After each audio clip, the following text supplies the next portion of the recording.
இயேசுவின் ரத்தம் ஜெயம். Praise the lord my dear brothers and sisters.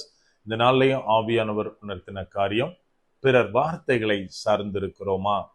ஆவியானவர் உணர்த்தின வசனம் அப்போஸ்தலருடைய நடபடிகள் அதிகாரம் 28 வசனம் 6.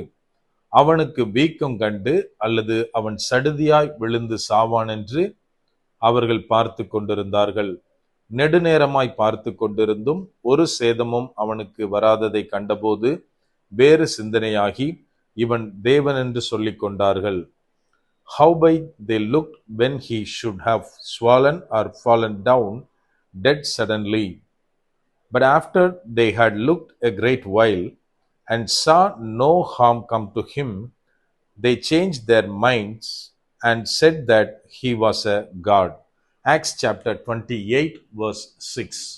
என கண்மானவர்களே, இந்த இடத்துல என்ன வாசிக்கிறோம் அப்படின்னா, அதாவது பவுலுக்கு ஒரு விஷப்பூச்சி அவரை கடித்து விடுகிறது. அவர் சுருண்டு விழுந்து இறந்துருவாரு அல்லது வீக்கம் கண்டு ஏதாவது ஒண்ணு நடந்துரும் அப்படின்னு அவரை பார்த்து கொண்டிருக்கிறார்கள். அங்க இருந்தவங்க பார்த்துட்டே இருக்காங்க. ரொம்ப நேரம் ஆயிருச்சு, இப்ப எதுவும் அவனை நடக்கல, அவருக்கு எதுவும் நடக்கலன்னு சொன்ன உடனே இவன் தேவன் அப்படின்னு அவங்க பேசினதாக இந்த இடத்துல நம்ம வாசிக்கிறோம். நாம் இந்த நாட்களில் தேவனுடைய பிள்ளைகளாய் இருக்கிறோம். ஆனால் பிறர் வார்த்தைகளை சார்ந்திருக்கிறோமா? நம்ம கொஞ்சம் யோசித்து பார்க்கணும். கொஞ்சம் வருஷத்துக்கு முன்னாடி நான் ஒரு சர்ச்சுக்கு என்னை கூப்பிட்டு இருந்தாங்க. நான் போயிருந்தேன். அந்த சர்ச்சில் பாத்தீங்கன்னா கொஞ்சம் பேர் தான் இருக்கிறாங்க. ஆனா அந்த சர்ச் ரெண்ட்டுக்கு எடுத்திருக்காங்க. அவ்வளோ பெரிய ஃபெசிலிட்டி அவங்க ரெண்ட்டுக்கு எடுத்திருக்காங்க. சர்ச் முடிஞ்சதுக்கு அப்புறம் அந்த பாஸ்டரோட பேசிட்டு இருக்க போச்சுல நான் கேட்கிறேன், எப்படி பாஸ்டர் ரெண்ட் ஏன்னா மெயினான இடத்துல இருக்கு, ஹெவியா இருக்குமே அப்படின்னு நான் கேட்கிறேன். அவர் அதுக்கு சொன்னது, இல்ல பிரதர், கொஞ்சம் விசுவாசிகள் இதுக்கு அவங்க கமிட் பண்ணியிருக்காங்க, ஸோ இந்த பேர்டன் எனக்கு வரல அப்படின்னாரு. அப்பவே எனக்கு எப்படி அவங்களுடைய வார்த்தைகளை நம்பி இவ்வளோ பெரிய காரியத்தை மந்த்லி பே பண்றதுக்கு இவர் ஒத்துக்கிட்டாரு அப்படின்னு எனக்கு புரியல. அதை திங்க் பண்ணிட்டு வந்துட்டேன். கொஞ்சம் வருஷத்துக்கு அப்புறம் மறுபடியும் அந்த சபைக்கு அழைக்கப்பட்டிருந்த போது நான் போனேன். அப்ப பார்த்தா பக்கத்துல ஒரு சின்ன இடத்துக்கு அவங்க மூவ் ஆயிருந்தாங்க. அங்க பாஸ்டர்ட்ட நான் பேசிட்டு இருக்கப்போ அவர் சொன்னாரு, யாரெல்லாம் கமிட் பண்ணாங்களோ அவங்க இப்போ எங்களால முடியாது அப்படின்னு கையை விரிச்சிட்டாங்க.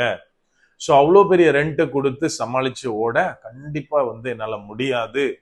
ஸோ பக்கத்துல நான் ஒரு சின்ன ஃபெசிலிட்டிக்கு என்னோட சர்ச்சை ஷிஃப்ட் பண்ணிட்டேன் அப்படின்னு சொன்னாரு.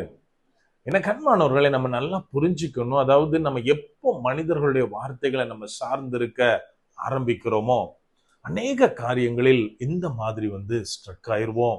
ஆனா நம்ம தேவனுடைய வார்த்தைகளை மாத்திரமே நம்பணும். இன்னொரு பக்கத்துல மனிதர்களுடைய வார்த்தைகள் மாறிக்கொண்டே இருக்கும். இன்னைக்கு ஒருவேளை நம்மள பாசிட்டிவா சொல்லியிருப்பாங்க, நம்மளுக்கு ஃபேவரா ஒரு காரியத்தை பேசியிருப்பாங்க. ஆனால் அது ஃபியூச்சர்ல எப்படி மாறும் அப்படின்னு நம்ம ப்ரெடிக்ட் பண்ணவே முடியாது. இந்த இடத்துல நம்ம என்ன பார்க்கிறோம் அப்படின்னா, பவுல் அப்போஸ்தலன் போன கப்பல் சேதம் அடையுது. அப்போ அவங்க ஒரு தீவுல, மெலித்தா தீவுன்ற தீவுல கரையேறாங்க. அங்க இருக்கும்போது அங்க உள்ள ஜனங்கள் அவங்கள வெல்கம் பண்ணி என்ன பண்றாங்கன்னா, குளிரா இருக்கு, பயங்கர குளிர், சோ விறகுல நெருப்பு மூட்டி நம்ம குளிர் காயலான்னு எல்லாருமே அந்த விறகுலாம் தீயில போடுறப்போ அப்போஸ்தலனாகிய பவுலோட கையில ஒரு விஷப்பூச்சி கடிச்சிருது.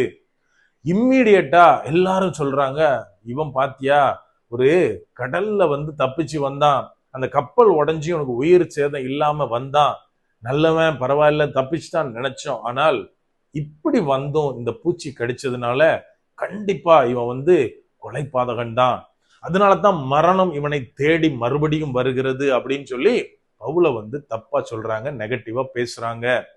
இப்ப நம்ம வாசித்த வசனத்துல என்ன இருக்கு அப்படின்னா, அந்த பூச்சி கடிச்சதுனால பவுல் உடனே விழுந்து சடுதியா விழுந்து இறந்துருவாரு, சுருண்டு விழுந்துருவாரு அப்படின்னு அவரை பார்த்துட்டே இருக்கிறாங்க. கை காலெல்லாம் வீங்கிரும், ஏதோ ஒண்ணு நடந்துரும் அப்படின்னு நெடுநேரமா பாக்குறாங்க. ஆனால் அவங்க பார்த்துட்டு இருக்கும் போது நேரம் ஆகியும் பவுலுக்கு எதுவுமே ஆகல, நார்மலா இருக்கிறாரு. சோ இந்த இடத்துலதான் அவங்க என்ன சொல்றாங்க அப்படின்னா, இந்த விஷப்பூச்சி கடிச்சும் ஒன்னும் ஆகலையே, அப்படியானால் இவன் தேவன் அப்படின்னு அவங்க சொல்றத நம்ம இந்த இடத்துல வாசிக்கிறோம். எனக்கு அன்பானவர்களே, நம்ம நல்லா புரிஞ்சுக்கணும். எந்த ஜனங்கள் இவன் ஒரு கொலைபாதகன் அப்படின்னு சொன்னாங்களோ அதே ஜனங்கள் அடுத்த கொஞ்ச நேரத்துல இந்த இன்சிடென்ட்டுக்கு அப்புறம் என்ன சொல்றாங்க? இவன் ஒரு தேவன் அப்படின்னு. அப்படியானால் அவங்களுடைய வார்த்தைகள் எப்படி அப் டவுன் போயிட்டு வருன்றத நம்ம பார்க்கணும். இந்த இடத்துல பவுல் ஏதாவது ரியாக்ட் பண்ணாரா?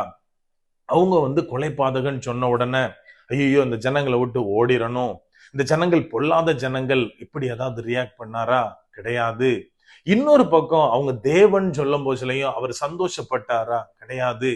ஏன் அப்படின்னா பவுலுடைய கவனம் இவங்க வார்த்தைகள் கிடையாது, தேவன் தருகிற வார்த்தை. எனக்கு அன்பானவர்களே, இன்னைக்கு நாம தேவ பிள்ளைகளா இருக்கிறோம், தேவனுடைய ஊழியக்காரங்களா இருக்கிறோம். நாம மற்றவர்களுடைய வார்த்தைகளை எப்படி எடுக்கிறோம்? இன்னைக்கு ஒரு பிரசங்கம் பண்ணிட்டு கீழே வர்றப்போ சிலர் சொல்லுவாங்க, பிரதர் என்கிட்ட பேசுன மாதிரியே இருந்தது, ஆண்டவர் உங்களை வச்சு நிறைய காரியம் பேசினாரு, இன்னைக்கு நீங்க கொண்டு வந்த தீர்க்க தரிசனம் எனக்கு தான் பிரதர், அப்படி இப்படின்னு நிறைய காரியம் நமக்கு பாசிட்டிவான ரிப்போர்ட் தர்றப்போ நம்ம இம்மிடியேட்டா என்ன செய்யறோம்? அப்படியே ஏதோ பறந்த மாதிரி இருக்கும், ஏதோ நான் தான் பெரிய ஆளு, இன்னைக்கு ஒரு சாதனை பண்ணிட்டு நான் இறங்கியிருக்கேன் அப்படின்ற மாதிரி அநேக நேரத்தில் அநேகருடைய மனநிலைமை மாறிடுது. எனக்கு அன்பானவர்களே, நம்ம எல்லாத்துக்கும் ஒரு காரியம் நம்ம கேள்விப்பட்டிருப்போம். ஒரு பிரபலமான ஒரு பிரசங்கம் பண்ற ஒரு பர்சன் ஊழியக்காரர் பிரசங்கம் பண்ணிட்டு இறங்கினாராம். அப்போ ஒரு பர்சன் முன்னாடி போய் சொல்லியிருக்காரு, பிரதர் ரொம்ப அருமையா இருந்தது பிரசங்கம், என் வாழ்க்கையில கேட்டதுல one of the best sermon அப்படின்னு சொன்னாராம். இம்மிடியேட்டா அந்த பிரசங்கம் பண்ணிட்டு இறங்கினவர் சொன்ன காரியம், இத சொல்ற ரெண்டாவது நபர் நீங்க பிரதர் அப்படின்னு இருக்காரு. இவருக்கு ஆச்சரியம், இவர் ஸ்டேஜ்ல இருந்து இறங்குறப்போ ஸ்ட்ரெயிட்டா இவர் தான் சொல்றாரு, விஷ் பண்றாரு. அப்படி ரெண்டாவது நபர் அப்படின்னு அவர்கிட்ட கேட்கிறப்போ அவர் சொன்னாராம், நான் பிரசங்கம் பண்ணி முடிச்ச உடனே பிசாசு என் காதுல இதைத்தான் சொன்னா, ரெண்டாவது நீங்க சொல்றீங்க அப்படின்னு. எனக்கு அன்பானவர்களே, இந்த மாதிரி அதாவது நம்மை புகழுகிறவர்கள் மத்தியில நம்ம நம்மை காத்து கொள்ளுகிறோமா? அல்லது ஒருவேளை நான் ஆண்டவருடைய வார்த்தையை கொண்டு வரலாம், ஆண்டவர் சொன்ன காரியத்தை என்னுடைய ஊழியத்திலேயோ என்ன வீட்டிலேயோ வெளியிலேயோ நான் செய்யலாம், இம்மிடியேட்டா கூட இருக்கிறவங்க அநேகர் அதை எதிர்ப்பாங்க, அநேகரால ஏற்றுக்கொள்ள முடியாது. அப்போ என்ன பண்ணுவாங்க அப்படின்னா, இவன் ஏன் இந்த ஆள் ஏன் இப்படி பண்றான், இந்த தப்பு இது பண்றது சரி கிடையாது அப்படின்னு நியாயம் தீர்ப்பாங்க. இதை நினைச்சு நாம இருதயத்துல கலங்குகிறோமா? தேவன் சொன்ன காரியத்துல இருந்து பின்வாங்குகிறோமா? நம்ம கொஞ்சம் யோசிக்கணும். எனக்கு அன்பானவர்களே, நாம எப்போ மற்றவர்களை அவருடைய வார்த்தைகளை சார்ந்து வாழ்கிறோமோ அப்போ அவங்க சொல்ற பாசிட்டிவும் சரி நெகட்டிவும் சரி நம்மளை அஃபெக்ட் பண்ணும், அது நம்முடைய செயல்களை இம்பாக்ட் பண்ணும். ஆனால் நம்ம எப்போ தேவனை மாத்திரமே அவருடைய வார்த்தைகளை மாத்திரமே நான் சார்ந்து வாழ்கிறோமோ அப்போது நம்ம எந்த விதத்திலையும் கலக்கம் அடைய மாட்டோம், டைவர்ட் ஆக மாட்டோம், மாறாக கர்த்தருடைய ஓட்டத்தை நம் வெற்றிகரமாய் ஓடி முடிப்போம்.